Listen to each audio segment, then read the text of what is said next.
Say party, say what he means. Maybe on a Monday he got something to say. Communication, communicate, communicate.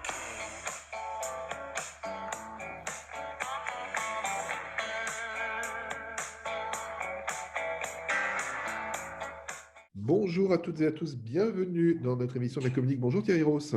Bonjour Dan Leclerc. Eh bien, voilà, ravi, heureux bien évidemment de te retrouver et tu n'es pas venu seul, cher Thierry. Non, parce qu'il y a Nathalie qui nous regarde, mais Que l'on aujourd'hui salue. c'est une émission 100% féminine. Voilà. Et qui dit féminine dans la communauté dit Vizzo. Évidemment, et nous avons… Et nous avons également des femmes rabbins, des rabbines, on dit Rabbin. Non, rabbin. Daniela Toiti, bonjour. Bonjour. Anne Tannenbaum, présidente de la Vizzo Strasbourg, ou comment on dit, Bas-Rhin, Alsace. Bonjour. Bonjour. Et bonjour à Diana Paola, présidente nationale de la Vizzo France. Bonjour. Et on a plaisir à vous recevoir, mesdames, pour cette spéciale féminine, spéciale femme dans la communauté et femme évidemment d'action et d'engagement.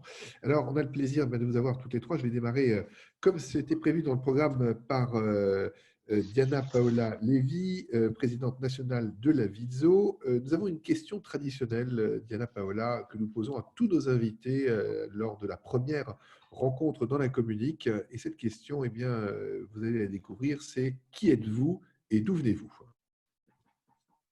Question que j'avais bien sûr pas préparée, mais en quelques mots, je suis originaire du sud-est de la France.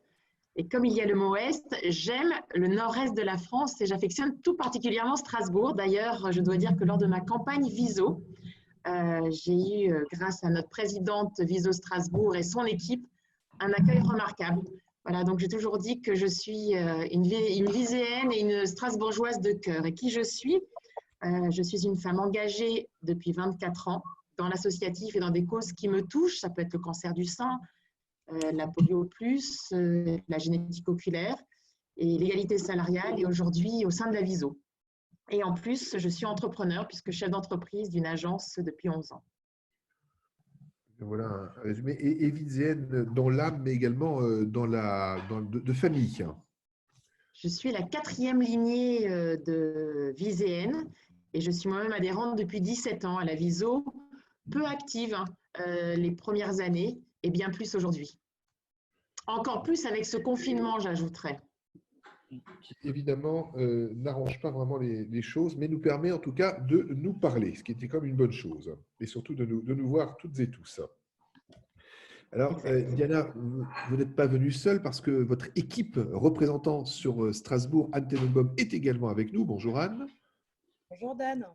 Je crois, Thierry, tu me diras si je ne me trompe pas, mais que c'est la première fois que nous avons le binôme, et voire même Anne aussi, dans notre émission de radio, quoi, en tant que présidente. C'est la seconde pour ma part. Mais en tant que présidente aussi. Vous avez reçu au studio, et je vois que ça t'a marqué. Voilà, c'est ça. C'est qu'avec le différentiel et le décalage, c'est un petit peu plus complexe. Alors, donc, la question traditionnelle ne sera pas reposée puisqu'elle avait déjà été faite. Alors, il était important pour nous de vous avoir, mesdames, aujourd'hui ici avec nous, dans ce contexte quand même particulier de confinement que nous vivons toutes et tous. Il y a un sujet qui émerge régulièrement depuis quelques jours et quelques semaines, malheureusement, c'est les violences faites aux femmes au sein des foyers et que malheureusement, très souvent, bien, la communauté juive, nous n'y échappons pas non plus. Est-ce que vous pouvez nous faire un point de situation, Diana Paola, peut-être déjà pour la France, la région parisienne, et ensuite on parlera sur le local. Je dirais déjà en préambule que les violences conjugales touchent toutes les femmes de France, enfin, du monde, puisque aujourd'hui, avec la Vizzo, on se rend compte qu'il y a véritablement une symétrie malheureusement sur ce sujet entre la France et Israël et d'autres pays d'Europe, puisqu'on est en relation avec les 52 fédérations Vizzo du monde. Je dirais aussi que les violences conjugales touchent 1,4% des hommes, selon les chiffres de la Fédération nationale des solidarités des femmes, qui sont violentées par leurs femmes. Et puis, un constat que les femmes donnent souvent, c'est qu'elles se sentent responsables de la violence. Et on peut vraiment dire que les violences conjugales, en aucun cas, la femme en est responsable. Après, les actes sont ce qu'ils sont, mais qu'elles sont victimes. Et que si cette émission dans l'Est de la France peut permettre d'encourager les personnes qui nous écoutent à libérer la parole, à briser le silence, bien sûr dans le respect de l'anonymat, ce serait un point positif. Et quelques chiffres, on se rend compte que le confinement augmente aujourd'hui, selon les chiffres de la gendarmerie, de plus de 32% les violences conjugales déclarées, qu'elles soient physiques, psychologiques ou morales. Il y a d'ailleurs, je crois, des numéros verts qui existent. Strasbourg, Anne Tannenbaum, je crois qu'il y a une mise en place de numéro vert. Et puis Anne Tannenbaum qui est mariée avec un pharmacien. Je crois que les pharmaciens sont également des réseaux intéressants. Tout à fait, ce sont des réseaux intéressants. On peut aller les alerter. Et à travers la VISO, nous sommes en partenariat avec Noah Osez le dire pour briser le silence. Et je vais vous communiquer un numéro de téléphone qui est le 01 47 Il s'affiche actuellement. Il s'affiche à l'écran. Voilà, vous l'avez. 01 47 07 39 55. Non, vous ne le voyez pas. Oui, on l'a. Mais il faut le répéter parce que les auditeurs de Radio Judaïka FM ne le verront pas. Alors, 01 47 07 39 55. Et il s'agit de l'association Noah. Il s'agit de l'association Noah. C'est à Strasbourg ou c'est national? C'est national. C'est une association nationale, Osez le dire, qui dernièrement a créé ce numéro, qui est un numéro, si vous êtes victime de violence, vous n'êtes pas seul, et c'est soutenu, Diana Paola, par la VISO France. Alors, juste sur cette association? Oui, je ne voudrais pas interrompre ma chère présidente de Strasbourg, Anne, qui effectivement a bien mentionné le fait que cette association avait été créée il y a une quinzaine d'années à l'initiative de la VISO, mais aussi de la coopération féminine. Alors pourquoi Noah? Parce que ça veut dire nommer, orienter et aider. Ce sont des personnes bénévoles, formées, des professionnels et des psychologues qui ont pour objectif principal d'écouter, de soutenir et d'orienter, parce que cette initiative avait été soutenue par le Grand Rabbin de France, par le Consistoire central, avec nos partenaires qui sont des associations merveilleuses, comme le Kazib Kojazor, également des avocats bénévoles qui sont à notre disposition, que le CRIF a d'ailleurs mis des appels également de psychologues gratuits d'accompagnement. Et c'est vrai que Noah, au 01 47 07 39 55, il y a à la fois le site internet, également le Facebook, et quand on se déconnecte, on tombe sur d'autres sujets que celui de Noah, donc il n'y a aucune traçabilité du site internet qu'on aurait pu aller voir en tout cas. Alors je voudrais… Pardon, Anne. Allez-y, pardon. Comme j'ai l'affiche, je ne vous vois plus en fait. J'ai l'affiche sur l'écran et je ne vous vois plus. Voilà, je l'ai enlevé. Moi, j'ai eu un problème de son, donc je suis un peu déconnectée là. Alors, ce que je voulais rajouter, c'est que dans le cadre de la cellule de crise à Strasbourg, en tout cas, et je crois que ça à Paris, c'est également le cas au Consistoire central et Consistoire de Paris, nous avons mis en place une cellule de crise, et au sein de cette cellule de crise, nous avons 4 personnes qui sont à votre écoute, même 5, des psychologues, même des psychiatres, essentiellement des femmes, qui sont à votre écoute et que vous pouvez appeler à tout moment. Et pour cela, vous allez vous connecter sur le site du CIBR, du Consistoire israélite du Bas-Rhin, et vous pouvez trouver, et je vais le trouver, parmi les nombreuses possibilités que vous avez de voir des spectacles de faire des prières, d'assister à notre émission ou de témoigner de votre solidarité. Il y a, et puis les pouvoirs pour Pessard, bien sûr, il y a également moyen de manifester auprès de nos psychologues tous vos problèmes de confinement familiaux. Hier soir, un de mes amis m'a appelé parce que la police, à côté de la synagogue, a débarqué 4 voitures pour sortir, exfiltrer un gamin, excusez-moi, qui avait pété les plombs et qui ne tenait plus en place. Et ils l'ont embarqué dans un climat très, très tendu. Donc, effectivement, au sein des foyers, on n'imagine pas que ce soit communautaire ou non, extrêmement de tension. Je vous donne peut-être retrouver ce numéro sur le site du consistoire, il est affiché. Mais Daniela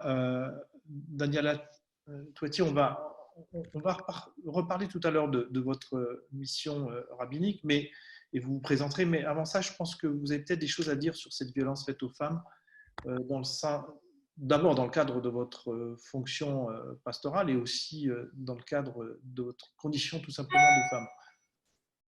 Oui, merci d'abord de m'avoir invité à cette émission et de me donner la parole. C'est vrai que c'est un sujet brûlant actuellement. C'est un sujet qui l'a toujours été. Il y a eu des réunions au niveau national par rapport à ça, et c'est encore plus vrai en période de confinement.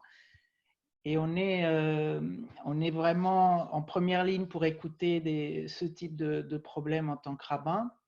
J'ai la chance pour l'instant, c'est vrai que je suis rabbin depuis quelques mois seulement.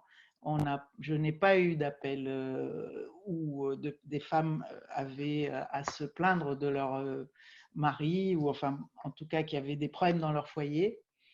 Mais c'est un sujet qui m'intéresse beaucoup. J'ai travaillé, en fait, on a fait un groupe de Rosh Chodesh de femmes l'année dernière dans ma synagogue et aussi à Paris, où on a beaucoup parlé de ce que c'est que une sexualité cachère, puisque en fait, bon, on parle de violence conjugale, mais c'est aussi lié à la vie donc intime qu'ont les femmes avec leur mari. C'est aussi lié en ce moment, et un autre sujet qui est très controversé, ce sont les mikvaot, c'est donc les bains rituels qui ont dû fermer sur décision du consistoire, et comment donc se passe la vie de ces femmes en ce moment, et est-ce que ça ne produit pas encore plus de violence? Donc, je pense... Je voudrais juste préciser, Daniela, je suis désolé, l'importance du mikvé et de sa fermeture dans la vie conjugale. Alors, oui, donc je suppose que vous le savez, il y a... Moi, je le sais, mais nos auditeurs, peut-être pas. Voilà, donc selon la halakha, les lois de pureté familiale, la femme doit se rendre au mikvé une fois qu'elle a attendu 7 jours après la fin de ses règles pour se purifier et pour pouvoir revenir dans le lit conjugal et avoir donc des rapports sexuels avec son époux. Et donc, s'il n'y a plus de mikvé, c'est quelque chose qui ne peut pas avoir lieu. Du coup, moi, il me semble que dans cette période, comme on appelle ça, une période d'urgence, le she'at adrak, c'est une notion qui existe dans la halacha, on peut assouplir certaines règles et on peut faire en sorte que ne pas rajouter en fait des tensions et de la violence dans les familles alors qu'il y en a déjà suffisamment. Il y a eu des responsables anciennes qui parlaient dans des périodes comme ça comment dire, d'urgence où on pouvait le faire dans un... La vie est en danger, oui. Voilà, la vie est en danger dans la baignoire. Bien sûr, en fait, selon ces avis, la baignoire doit être très, très grande, donc évidemment, et être liée au sol, ce qui n'est pas possible dans la plupart des habitations. Donc, voilà, il faut aller plus loin et que ces rabbins se prononcent pour qu'il y ait un assouplissement pendant cette période qui pourra durer quelques mois. Et on ne peut pas rester, on ne peut pas laisser les couples dans cette situation, il me semble. Voilà ce que je voulais vous dire. Et votre avis en tant que femme rabbin, est-ce qu'il est partagé avec d'autres? Est-ce que vous partagez avec vos collègues? Et quel a été aussi l'accueil que vous avez eu au travers de vos collègues rabbins et femmes rabbins? Alors, ou sur les autres, hein. Je pense qu'après, la question est évidemment transverse sur votre implication ou les corrélations que vous pouvez avoir avec la Vitzo. On a perdu Diana, mais Anne pourra peut-être reprendre le relais également. Donc, pour répondre à votre question, il y a une association de rabbins libéraux francophones qui s'appelle Kerem, dont je fais partie. On est une quinzaine de rabbins et c'est en voie d'augmentation et on se rencontre en ce moment toutes les semaines, bien sûr virtuellement, et on parle de ces sujets, comme on parle des sujets des enterrements qui sont une énorme douleur pour les familles actuellement, où ils ne peuvent pas tous assister à des enterrements puisqu'il y a un nombre limité. Et on parle aussi de ce sujet donc des violences faites aux femmes qui sont en énorme augmentation et comment on peut aider ces femmes. Et c'est vrai qu'on a, nous, tendance à dire que, bien sûr, ce qui compte, c'est d'apaiser, d'aider les gens, parce que c'est aussi, on parle d'apaisement, ça va même plus loin. On parle de pikuach nefesh, donc de sauver des vies dans le fait d'être confiné, mais c'est également le cas par rapport aux violences conjugales. Donc, si on enferme des femmes dans des foyers où il y a de la violence, là aussi, il faut arriver à les sauver de cette violence. Et donc, c'est aussi une question de pikuach nefesh. Ouais. Alors, il y a aussi, je crois, techniquement une possibilité, je crois, avec la pilule, de pouvoir se passer du mikvé. Et ça, j'ai entendu parler. Notre Dayan a émis une ordonnance, on va dire, assez stricte même. Il a été le premier, mais je crois même qu'il est le seul à avoir demandé la fermeture du mikvé à Strasbourg, ce qui a fait des remous dans le milieu orthodoxe. Et il est très ferme là-dessus. Et je crois que, comme tu le disais, Daniela, on peut effectivement trouver des solutions.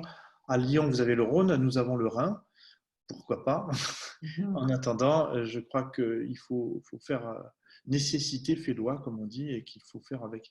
Je voudrais poser une question peut-être à Anne, puisqu'elle est également impliquée dans la vie publique, de savoir comment ça se passe à la Vitzo avec le suivi des personnes âgées. Alors, je me suis portée volontaire. En fait, nous avons un fichier à l'échelle locale. Et Là, tu parles du consistoire?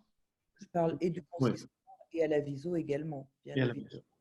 Et donc, nous appelons régulièrement nos aînés pour prendre de leurs nouvelles, pour les aider dans leur quotidien si jamais ils n'ont pas de famille sur place, que ce soit pour les courses, les livraisons de repas, etc. Tout à fait. Et donc, je crois qu'il y a une centaine de bénévoles qui sont sur le pont.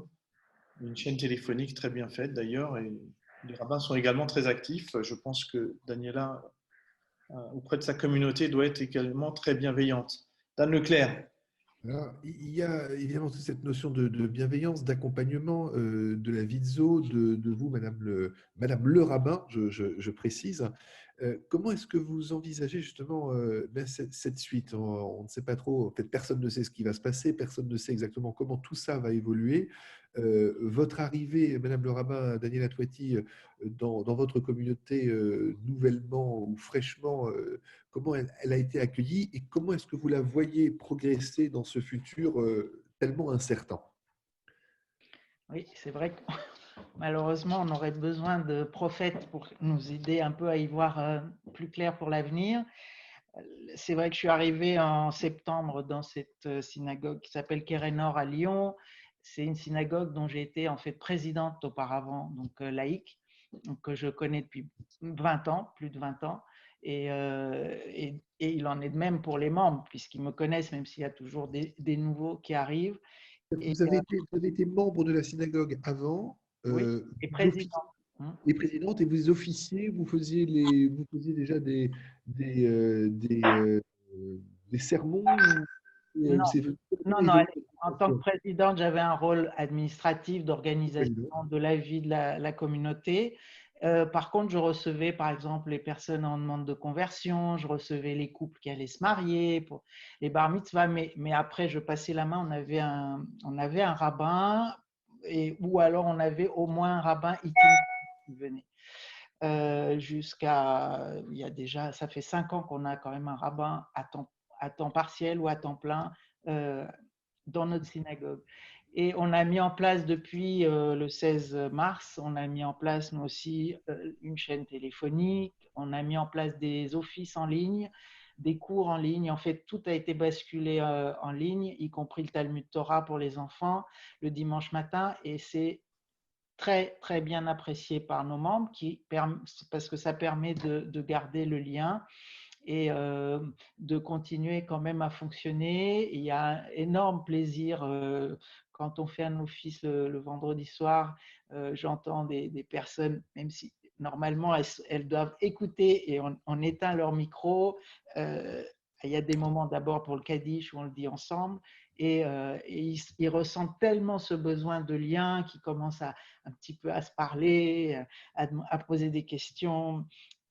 Vers la fin de l'office parce qu'ils n'en peuvent plus, quoi. Il y a trop de frustration. Voilà. Alors, Dan, oui, je t'en prie. Comment est venue cette envie, Madame le rabbin Daniel Toiti, comment est venue votre envie, cette vocation de passer Je crois qu'il est temps qu'on pose la question traditionnelle à Diana. Voilà. Pour rappeler ton parcours. Moi, je connais bien ton mari, c'est pour ça que je te tutoie, qui est dentiste, et qui est d'ailleurs aussi très, très engagé, Hervé, dans Alpha Omega, la fraternité des dentistes, qui est surtout, avant tout, une fraternité de bienfaisance. Et je veux en profiter d'ailleurs pour remercier le président et le chapitre, Philippe Lévy et le chapitre Alsace, qui ont fait un don considérable, je vais le dire, 5 000 € pour le fonds d'urgence pour aider les nécessiteux victimes de cette crise. Diane, pardon. Non, Daniela. Voilà. Ah, on n'est pas loin. Hein, Alors, pour expliquer en quelques mots, c'est vrai que moi, je viens d'une famille ashkénaze, je suis née en Roumanie, j'ai vécu quelques années en Israël en étant enfant, et on est arrivé en France quand j'avais 11 ans. Et ma famille, très, comment dire, intégrée, voire assimilée, ne pratiquait pas la religion juive ou à minima. Et c'est en fait justement en rencontrant mon mari, on s'est connus à Copernic à Paris. C'est là qu'en fait a commencé, on va dire, mon cheminement vers un retour. Hein. C'est comme quand on fait Teshuvah. Hein. J'ai fait Teshuvah vers le judaïsme libéral qui me convenait de par son côté égalitaire, bien sûr. Et une fois qu'on a déménagé sur Lyon, j'ai pris beaucoup de responsabilités dans cette synagogue, tout en ayant d'autres responsabilités, puisque j'avais un cabinet de recrutement jusqu'à il y a quelques années, jusqu'en 2013. Et donc, j'exerçais en tant que bénévole dans cette synagogue, secrétaire, trésorière, présidente. Et c'est ça qui m'a donné envie, en fait, d'aller vers le rabbinat, à force de rencontrer ces familles qui étaient parfois perdues, parfois se posaient beaucoup de questions. Et j'avais vraiment l'envie de les accompagner comme moi, je me suis accompagnée, les accompagner, elles aussi, vers le judaïsme. Et au cours de ces années, en fait, de volontariat laïque, on va dire, j'ai eu la chance de côtoyer des rabbins extraordinaires, comme le rabbin Garay à Genève, comme la rabbin Pauline Beb à Paris. Et c'est vrai qu'eux aussi, hein, ils ont suscité ma vocation. Tardive, certes, mais voilà. Donc, j'ai 5 ans d'études pour être rabbin à Londres, avec des allers-retours Londres-Lyon tous les 15 jours. Ce n'était pas évident pour Hervé, mais on s'en est sorti et j'ai terminé en juillet 2019. Daniela, en tant que femme rabbin, je pense qu'il y a une sensibilité particulière vis-à-vis des femmes et de la vie familiale. Alors, je ne voudrais pas me mettre une étiquette que… Non, parce qu'on respecte l'égalité, effectivement. Exactement, et tous les sujets m'intéressent et j'essaie de les traiter de manière égale.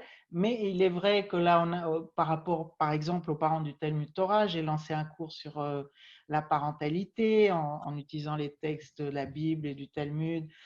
C'est vrai qu'il y a des sujets qui m'intéressent particulièrement, les aspects effectivement de violence, de sexualité, les aspects d'écologie aussi, mais ça, je ne pense pas que ce soit particulièrement féminin, qu'on a commencé à mettre en place dans notre synagogue. Voilà, il y a tellement de sujets. Les premiers écologistes de l'humanité, c'était les Juifs. Rien que le principe de la jachère déjà été de la jachère dans le peuple Et le juif. Shabbat, on ne prend pas la voiture, et la jachère, Shemitah, etc. Et l'arbre de vie qui est central dans la Torah, en fait. Bon, il y a beaucoup de notions, effectivement, qui peuvent parler aux personnes qui s'intéressent à l'écologie dans la Bible. C'est évident. Alors, je profite de votre présence, Madame le rabbin, et du retour de Diana Paola, présidente de Vidzo France. Concernant justement cette égalité homme-femme, les violences, la sexualité, l'écologie, il y a un sujet qui a été porté par Vidzo France, Diana Paola et Anne Tenenbaum ici présente. C'est le sujet du guet, qui est un sujet éminemment important et encore une fois, j'allais dire polémique, mais qui est une véritable problématique. Peut-être, Diana Paola, pouvez-vous nous donner et faire un point sur l'affaire ou sur le guet en France? Alors, le guet en France, au regard de la Viso, je dirais, qui s'empare depuis une quinzaine d'années de ce sujet comme une des premières violences psychologiques et morales. Un guide avait été initié, puis une enquête, et aujourd'hui, c'est vrai que depuis 17 mois, en concertation et avec le soutien du consistoire, puisqu'on est en discussion avec eux dans le respect de la halakha, mais en concertation également avec des avocats, et notamment Richard Seban, qui bénévolement fait partie de la commission GET et qui est très actif sur ce point, sur la partie juridique, on avance sur le GET. Notre positionnement, au regard de la Viso, c'est de dire que c'est un sujet de société.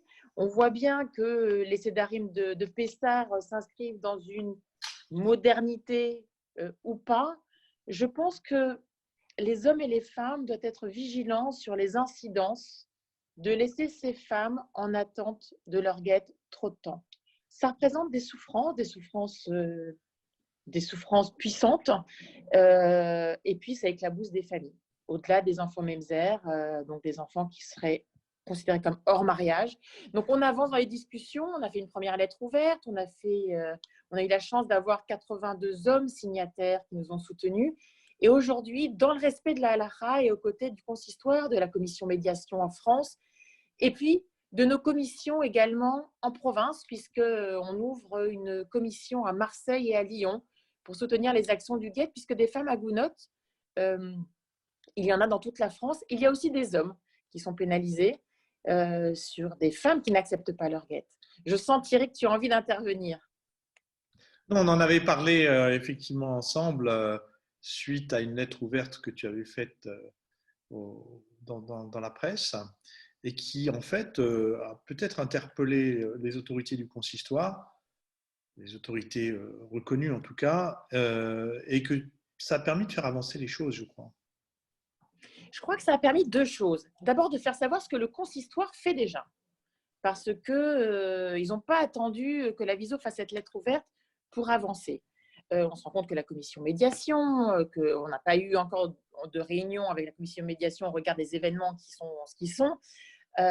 Les choses sont faites et je pense qu'il faut le faire savoir. Au même titre qu'on libère la parole et briser le silence, il faut faire savoir qu'il y a des avancées. Néanmoins, je trouve qu'il y a trop de cas par cas et que dans un souci de sujet de société, je pense qu'il serait bien de réfléchir autour d'une table dans des discussions, au même titre d'ailleurs, Thierry, tu parlais de ce pôle psychologique que tous ensemble vous avez mis en œuvre, qui est magnifique. C'est le CRIF, le FSJU, le consistoire central qui se mobilisent pour ça avec vos donateurs. Je pense que faisons preuve d'intelligence pour notre communauté. Et c'est que pour ça, et pour la transmission de notre judaïsme, dès lors qu'on considère, et je clôturerai là-dessus, que la femme, aux côtés des hommes, est le pilier du judaïsme. Je pense que Daniela approuve. Daniela. Oui, si je peux juste ajouter quelque chose, je me rends compte que vous avez fait cette émission porte sur les violences conjugales, le guet, des sujets, donc vous attribuez aux femmes. Et où sont les hommes? Pourquoi il y a des hommes Bien sûr, vous êtes journaliste, mais je veux dire, où sont les rabbins, hommes, qui parlent de ce sujet aujourd'hui à la radio et qui disent que c'est un sujet super important et qu'ils le prennent à cœur et qu'ils se battent pour Guillaume. changer. Madame Le Rabbin, je suis ravie de votre intervention et pourtant la VISO regroupe 6000 femmes en France, sachant que Strasbourg reste la plus grosse section aujourd'hui de France. Donc bravo à toutes les Viséennes qui nous écouteront de Strasbourg et de l'Est de la France, de Mulhouse également. Et c'est pour ça que dans la commission VISO-GET, on a souhaité mettre des hommes qui sont à nos côtés, des hommes dans le juridique. Bien sûr, nos interlocuteurs sont essentiellement au consistoire des hommes, mais on a des hommes et des femmes qui travaillent de manière presque paritaire. Si on a un homme de plus, on serait paritaire sur nos commissions de travail en tout cas. Et effectivement, c'est très important. C'est un sujet de société. Donc, dès lors qu'on est à 50-50 dans notre communauté, on a besoin de tout le monde. Mais moi, je dirais, Daniela et Diana, que effectivement, lorsqu'on parle du GET, c'est essentiellement les hommes qui en parlent, c'est vrai, puisque on est dans une religion où c'est un juge qui rend le GET, donc un homme, mais paradoxalement, il y a un vide dans les médias et dans la communication énorme avec les femmes. La preuve, le rabbin Orviller et Daniela ont rempli un petit peu ce vide au niveau intellectuel, on est dans une société de communication, il y a les réseaux, les télévisions, les plateaux, etc. Pareil pour Diana, qui est une figure montante communautaire au niveau de la communication. Mais quand je pose Pas que la communication, j'espère. La compétence aussi. On parle communication, mais quand on dit ça à nos autorités religieuses, on va dire, ils disent oui, mais on n'a pas grand monde à mettre en avant, alors qu'ils ne sont pas du tout contre, ils ne sont pas opposés. Donc effectivement, il y a je suis désolé d'employer ce mot, mais un certain archaïsme au niveau de la communication. Je pense que la religion ne la changera pas, mais il y a un archaïsme. Qu'est-ce qui empêche une femme orthodoxe, conservatrice, de s'exprimer sur un plateau télé? Et là, le champ libre est laissé à celles qui le prennent, comme Rabbin Orviller, Rabbin Toitier, Rabbin, pardon. Et qui occupe parfaitement l'état médiatique. D'ailleurs, tu parles du consistoire, Thierry, et je voudrais saluer le conseil d'administration paritaire que le consistoire central a, et il a su mettre en œuvre et en avant autant de femmes que d'hommes. Et je trouve que c'est dans la diversité que l'on peut avancer dans l'intérêt de notre belle communauté. Ce qui n'est pas le cas à Strasbourg. Pas encore. Non, on a eu quelques femmes élues, mais il n'y en a plus. Et on devrait peut-être effectivement songer à la parité. En tout cas, pas juste la permettre, mais la proposer et inviter à la proposer encore plus facilement pour que chacun puisse avoir voix au chapitre. On aurait pu parler encore de la série Netflix Unorthodox pour ceux qui l'ont vu. Unorthodox. Unorthodox. Excuse-moi, oui, j'ai un accent terrifiant, c'est pour ça que vous n'avez pas compris. Unorthodox. Vous l'avez vu, Madame Le Rabbin? Oui. Diana, Anne, vous l'avez vu? Non, pas encore. Il faut absolument le voir. Elle regarde les Stisel, elle a un train de retard. Il y a Stisel et ça. Les Stisel. Absolument à voir. Peut-être, Madame Le Rabbin, sans spoiler bien sûr, une mini-série allemande, une histoire absolument incroyable. Votre ressenti sur la série, on se quittera peut-être là-dessus. Alors, c'est une série, je crois qu'il y a 4 épisodes, ou 6, je ne me rappelle plus. En tout cas, je l'ai vue la semaine dernière et elle est excellente. Il y a un engouement énorme pour ces séries qui parlent en fait du milieu, non pas orthodoxe, mais ultra-orthodoxe, et comment certaines personnes, en général des femmes, quittent ces milieux parce que ça les étouffe, elles ne peuvent plus y vivre. Et c'est le cas de cette série, mais c'est raconté avec beaucoup de finesse et c'est très émouvant en fait. Donc, l'actrice principale, c'est une jeune femme, je ne sais pas quel âge elle a dans la vraie vie, mais dans la série, elle a 19 ans quand même, elle est déjà mariée avec un homme qui a 1 an de plus ou 1 an de moins qu'elle. Enfin bref, ça vous plante le décor de ce que peut vivre un couple si jeune qui ne connaît rien à la vie et qui doit donc expérimente cette vie conjugale si jeune et avec toutes les difficultés que cela comprend. Et sans aucun support, sauf la belle-mère qui est toujours en train de se mêler de ce qui se passe dans le lit de sa belle-fille. Au sens propre et figuré quasiment. Hein. Et alors, on avait reçu il y a quelques mois, Thierry, je ne sais pas si tu t'en rappelles, Florence Ayman qui avait écrit le livre Les Déserteurs de Dieu, qui traite du même sujet et que nous vous recommandons bien évidemment et de lire et de retrouver cette émission de la Communique sur ces sujets éminemment d'actualité. Il est 13h40, le temps file terriblement vite. Merci beaucoup à toutes, là c'est vraiment à toutes, d'être venues et d'avoir pris le temps de participer à cette émission. Vous retrouvez bien sûr sur le www.radiojudaïcastrasbourg.fr dès demain à partir de 13h. Madame Le Rabbin, merci pour votre participation. Anne Tenenbaum, merci. Et évidemment, Diana Paola Lévy, merci d'avoir pris le temps de cette connexion et d'avoir partagé avec nous tous les sujets d'actualité et au cœur des sujets Vizo. Et Thierry, Shabbat Shalom et Chag Sameach. Shabbat Shalom, bien évidemment, et Chag Sameach. Bonne fête de Pessah à vous tous. Merci. Dès demain. Merci beaucoup. Hein. Même antenne. Merci beaucoup à tous. Bye bye. À bientôt.